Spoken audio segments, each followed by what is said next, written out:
Good afternoon. Hey, it's Thursday afternoon. We just had our Zoom conference today, but I'm trying to get a lot of things done so I can take off for next week. And so I wanted to do a quick video about Decker chapter 29. It's over the imperative mood and over the optative mood. Now this comes a little bit late in our game because BLC started giving us imperatives from the very first unit. And largely that's because the communicative method gives and receives commands from the very first day. You remember them, don't you? For example, anastethi. That was an aorist imperative command. Get up. Or how about kathison? Also an aorist imperative, sit down. Or how about peripati? Start walking around, okay? Now that happens to be a present imperative. Or even another aorist imperative a little bit later, lave poterion. And so we've been doing imperatives for a very, very long time now. Not so in a traditional grammar translation method. Most standard texts introduce imperatives much later in the game. For example, in Decker, it's not until we get to chapter 29 that we get these imperatives. By comparison, Mount's Basics of Biblical Greek, you see that in chapter 33. In Merkel and Plummer, which I taught out of last year, it's chapter 23, and there are only 24 chapters in the book. Or how about David Allen Black, chapter 24, and there are only 26. Or another grammar out of which I found the lyrics that I used in the music video Wasted Away in Participalville, Norman Croy, we find imperatives in chapter 26. So the communicative method gives us imperatives early on, and I don't really think that you're going to have too much difficulty with these. So let's look at some of what our text says. This is section 29.2. We'll begin with a review of English imperatives. The imperative is a different mood from the indicative or the subjunctive. Rather than making a statement that would be indicative or asking a question about reality, it is the mood of the directive, which refers to various ways of getting people to do things. That includes requests, orders, and directions. In English, we've just got one tense for the imperative. However, in Greek, it's going to be a little more complicated.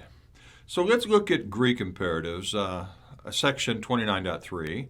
There are a few differences. First, though we have second-person imperatives in English, every imperative we have in English is a you understood, whether that you be singular or perhaps plural.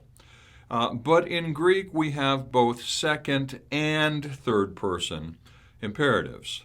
Also, we have imperatives in Greek in both the aorist and in the present tense. And so I underlined this section in with like a red underline. These tense forms indicate aspect only. Now, in the second paragraph on that text, you can see mention of an imperative marker, to. And then a little bit farther, that imperative morpheme or imperative marker to only shows up in the third person imperative. And so when you see something like eto or tosan, etosan, that is most likely a third person imperative. Let's look at the forms now. You can see right here the forms for the present active, the aorist active. Okay, and notice that in that chart you just have second person singular, third person singular, and then second person plural and third person plural.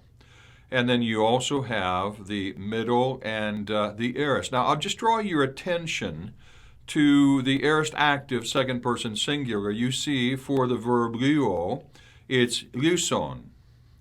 And that is exactly the same form that we saw from the very first unit of BLC, where after standing, o didaskalos legi kathison. That's that ending. Also, a little bit farther, in the aorist middle, right at the top, the second person singular, you can see the form is lise, okay? We also see that in the imperative form, me apse, okay? Frequently we'll see that form, and as you've already seen it in context, and I think probably when you're reading, you will just pick up on these so very easily. Present active imperative forms of contract verbs. This chart's a little bit larger. Okay, you got for the verb pieo, pi, piito. Notice that to, imperative morpheme. In the second person plural, piite. And then in the third person plural, piito-san. There's that imperative morpheme. Now, one of the things that I might point out is commonly you will find that the second person plural imperative is exactly the same form as the present active indicative in the second person plural. And I'm going to point you to a video by Robert Plummer who talks about the morphology, the forms of the imperatives, and I think the pedagogy that he uses, notwithstanding his irritating to me now, Erasmian pronunciation, I think you will appreciate his presentation. Okay, now what about those third-person imperatives? Third-person imperatives do not exist in English, but they're quite common in Greek. In the strictest sense, this is section 29.13, a sense of a third-person imperative expresses to a second party the volition of the speaker that something be done by a third person or persons. Now, since there is no equivalent form in English, this imperative form has traditionally been translated, let him, her, or them do whatever. Now, I highlighted this next section of the text in green because I think that it is a good corrective to that translation, let him do whatever, which sounds like I'm giving him permission, but the force of the imperative, more than giving permission, has the idea he, she, they must do whatever it is that we're commanding. And so I wanted to point that out to you. Now, in section 29.15, just quickly, there are 6 different ways to say no. Okay, we've seen some of them. By and large, ou is used to negate a verb in the indicative. May is usually used to negate anything beyond that. You can see number 5 on that chart is ou may plus an aorist subjunctive. We saw that last chapter. It's the strongest way to say no. And then number 6, we got that may with an optative mood. And so we're saying, may it never come to be, the example in Romans 6.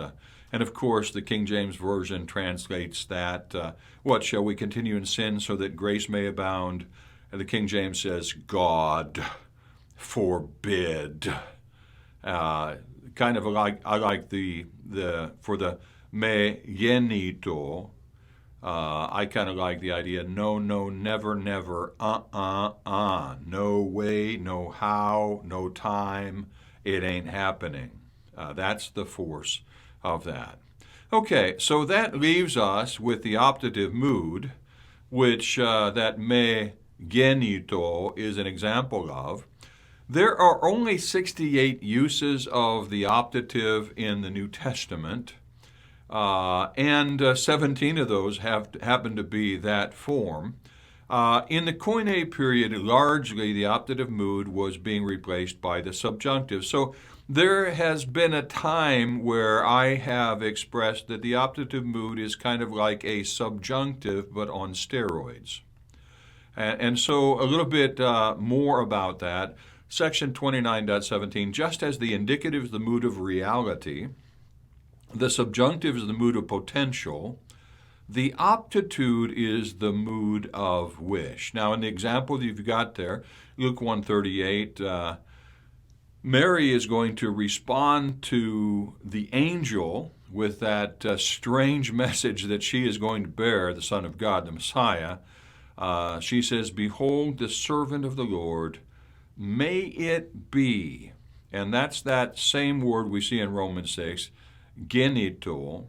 It is the aorist middle optative third person singular of ginome, and I spelled that the way we spelled it first semester because I'm more accustomed to doing that. Ben Cantor will spell that word with an epsilon iota after the gamma at times. 17 of the 68 uses of that of the optative mood in all of the New Testament are that particular form of that particular word. Sometimes it is, as in Romans, no way, it's negated by may. In this case, Mary says, okay, may it be. I would wish that it would be just as you have said. Okay, now one last thing. I am populating the Week 10 overview page. I have already placed a video by Robert Plummer there. You can see a spot without a link for the introductory video for reading Koine Greek, chapter 29. That's what I'm creating right now. And so shortly, that place on the page will have a link. But I invite you to watch a video by Robert Plummer, who does a daily dose of Greek. Erasmian pronunciation, don't like it, but he has perhaps the clearest pedagogical method for a student learning these imperative forms that I've ever seen anywhere. And so if you want to just watch that part of the video, open up the video and start watching about minute 4 minutes and 30 seconds. That's all I've got for you as far as introduction of this chapter. I'll be out of commission, but within contact most of next week. And then Thursday, we'll have our Zoom conference as always. So I wish the best to you. God bless you. I'll see you on Thursday.